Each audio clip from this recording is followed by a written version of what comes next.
Welcome to the NCAA Baseball Regionals, presented by Capital One. This afternoon from Shipley Field and Smith Stadium on the beautiful campus of the University of Maryland, it's UConn, 16-5 in the Big East, and Wake Forest, 15-14-1 out of the ACC. Absolutely right. Check swing, and Bennett goes around. That will wipe away the jitters. Good size lead for Hawk at second. That's in there for a strike. So Turconi caught looking. That was questionable. That one is not questionable. Cuts the heart of the plate. Called strike three. Seri is a guy that at one point in the season led the team in RBIs. Had some swing and miss, as we see right there, for the first strikeout of the inning by the Milwaukee Brewers. Opted to take that, even though I still had football eligibility left. There's another strikeout, backwards K, with that same fastball. Come back and play football in the fall. And he strikes out the side. Austin Peterson showing why he's a second team All-American. Of course I did. I felt like I was on top of the world. Bushling past the diving right fielder, and Bushling should have an extra base opportunity as he's in there with a double. Good attempt by the right fielder. This pass. He shoots this one to left. Bushling sent around third by Penders with the throw home. Not in time. Throw down a second by Tinsman. Not in time there. UConn has tied it up. Contact. This ball is basically a one-hopper to the left fielder, Cesari. You see good balanced swing there. Watch. Ball gets to him really quick. Just about 3 hops. Should have been an easier throw and maybe a closer play at home plate. But give credit to the Huskies. Both ways. 3 looking and another on the swing. 7th strikeout.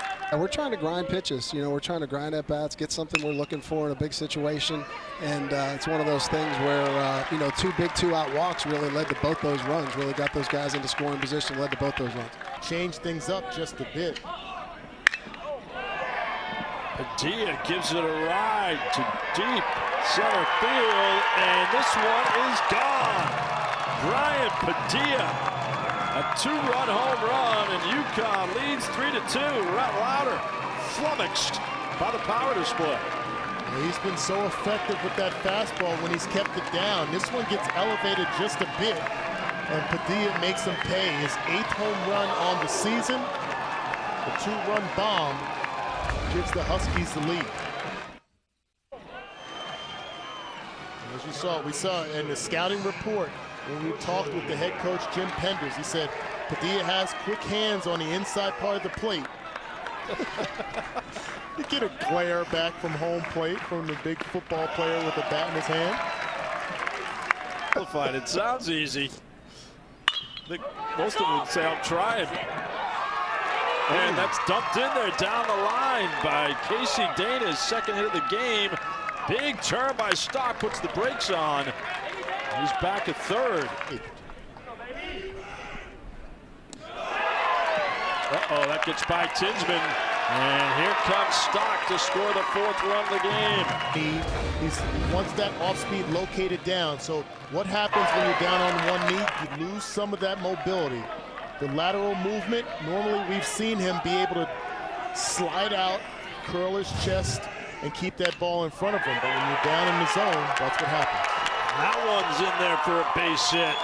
Another run across as UConn, the hit parade in the 5th inning. Ben Huber in RBI. Snap face or Insta chat.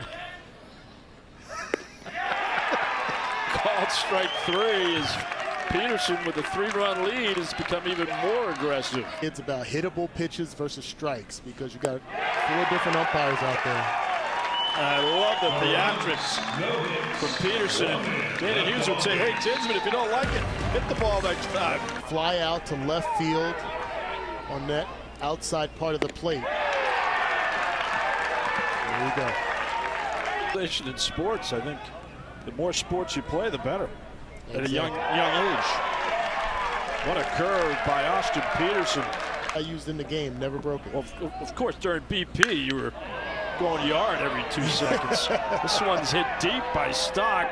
Bennett looks up, knocks him on the head. Stock rounding second, headed for third, and he is held there by Jim Penders.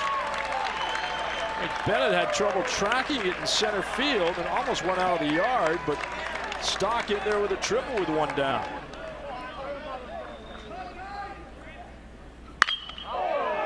Ripped to left. Looking up. My, oh my, UConn with another 2-run home run. Casey Dana take the slow walk around the bases, and the Huskies have broken it open. 12th homer of the year for Dana. We talked about Lauder on the mound and how much more he had left in his tank. And you have to kind of feel when you're seeing teams at the top of the lineup, again, 4th time through the order, 4th time seeing the stuff of Lauder. 2 big strikes, one off of the batter's eye in center field, the other pounded off of the shell, indoor facility over there in left field. After hearing that for years, you're telling me that doesn't exist? That one's up the middle, backhanded by Smith, and to first for the out. What a double play! Oh, David Smith, hang a star on that one. Swing and a miss. Lucas Costello is down on strikes. Lineup turned over for the Huskies. 1, 2, 3, due up.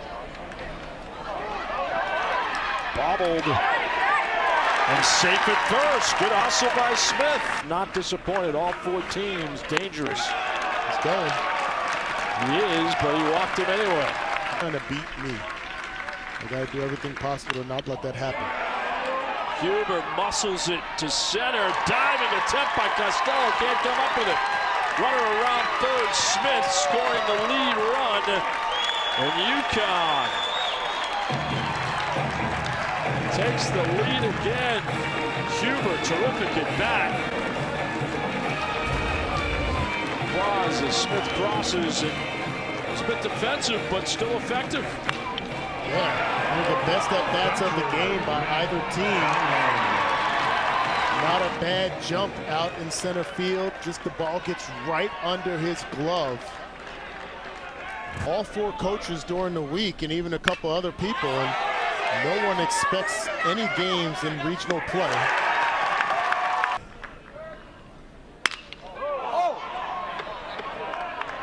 To center, and Simmons has it lined up perfectly. This glove doesn't make it an automatic strike. To short, and Padilla. And there's your game winner for UConn. An 8-7 win for the Huskies as they advance to the winners bracket of the College Park Regional.